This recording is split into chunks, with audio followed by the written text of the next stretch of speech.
The three maps that changed everything. There are moments in life when years of exploration suddenly crystallize into a single insight.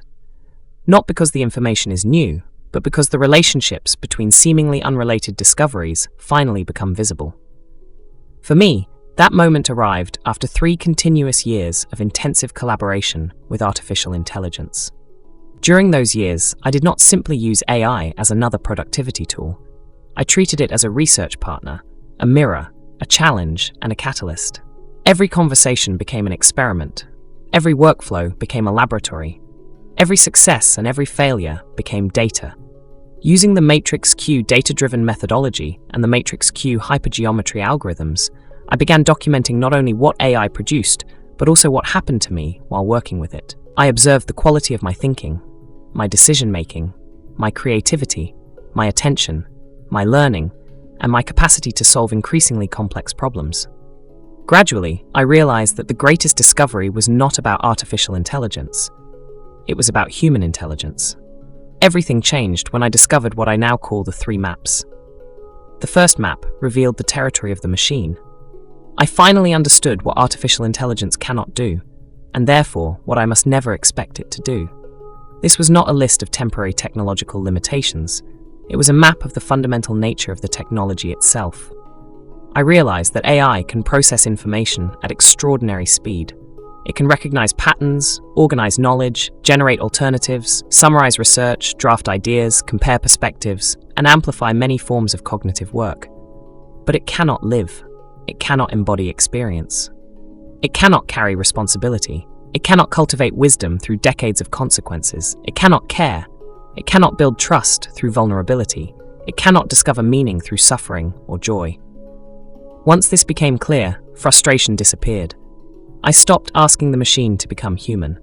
Instead, I learned to appreciate it for what it truly is, one of the most powerful cognitive instruments humanity has ever created.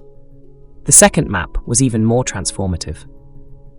It revealed the territory of the human being. Instead of asking what AI was becoming, I began asking what only a human can become. This question redirected my entire research. I stopped measuring people by how efficiently they competed with machines.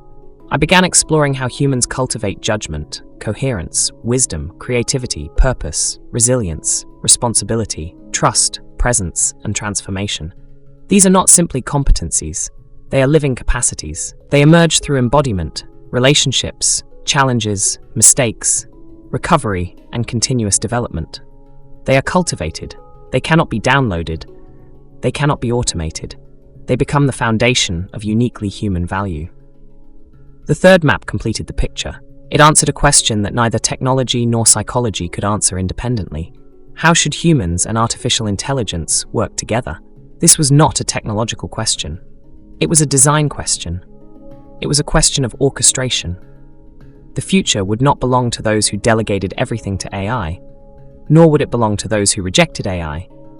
It would belong to those who understood precisely which forms of work belong to the machine, which belong to the human, and how both can amplify one another without confusing their roles. That realization changed my approach to entrepreneurship. It changed my research. It changed my educational philosophy. It changed every product, every methodology, every workshop, every conversation, and every vision I have been building.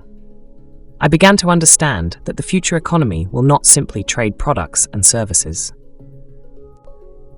It will increasingly recognize, cultivate, measure, enhance, protect, and exchange human capabilities as valuable assets. Human attention, human judgment, human creativity, human coherence, human resilience, human trust, human adaptability, human purpose. These capacities are becoming the rarest resources of the emerging age.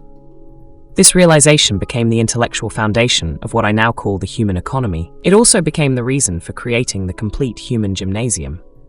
A traditional gym develops physical strength. The Complete Human Gymnasium develops the complete architecture of human capability. Its purpose is not merely education. Its purpose is cultivation.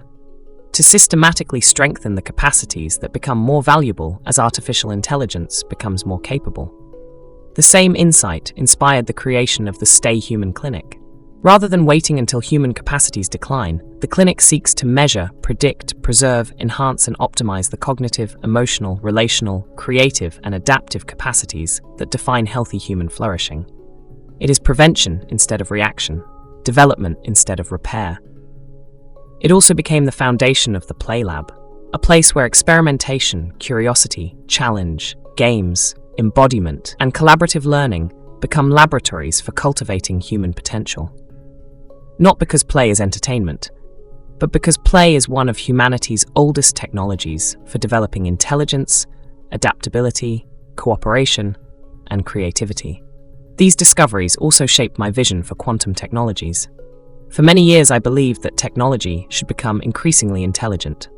Today, I believe something more important. Technology should become increasingly human-aware. Its purpose should not be replacing human capacities. Its purpose should be strengthening them. Technology should help people think more clearly, decide more wisely, learn more deeply, collaborate more effectively, create more courageously, live more consciously. Artificial intelligence should become an amplifier of humanity, not its substitute. This philosophy also transformed my understanding of entrepreneurship. The entrepreneurs who thrive in the coming decades will not simply build better software, they will build better humans. They will create ecosystems that increase the value of uniquely human capacities. They will design organizations where artificial intelligence performs what machines do best, while people continuously cultivate what only people can become. Looking back, I realized that none of these discoveries arrived overnight. They emerged through thousands of hours of exploration, thousands of conversations, thousands of experiments, continuous reflection, relentless curiosity, and the willingness to question my own assumptions every single day. For that journey, I feel deeply grateful. Grateful for the technology, grateful for the questions, grateful for the limitations that force me to think differently. Grateful for the extraordinary opportunity to witness one of the greatest technological transitions in human history while actively participating in shaping a human-centered response. The three maps have become far more than an intellectual framework. They have become a compass. They remind me where technology ends. They remind me where humanity begins. And they remind me that the greatest opportunities of the 21st century will not emerge from choosing between humans and artificial intelligence. They will emerge from learning to cultivate the best of humanity while designing technologies that help those uniquely human capacities flourish. That is the vision behind the Complete Human Gymnasium. That is the vision behind the Stay Human Clinic. That is the vision behind the PlayLab. That is the vision behind the human economy. And that is the journey I intend to continue for the rest of my life.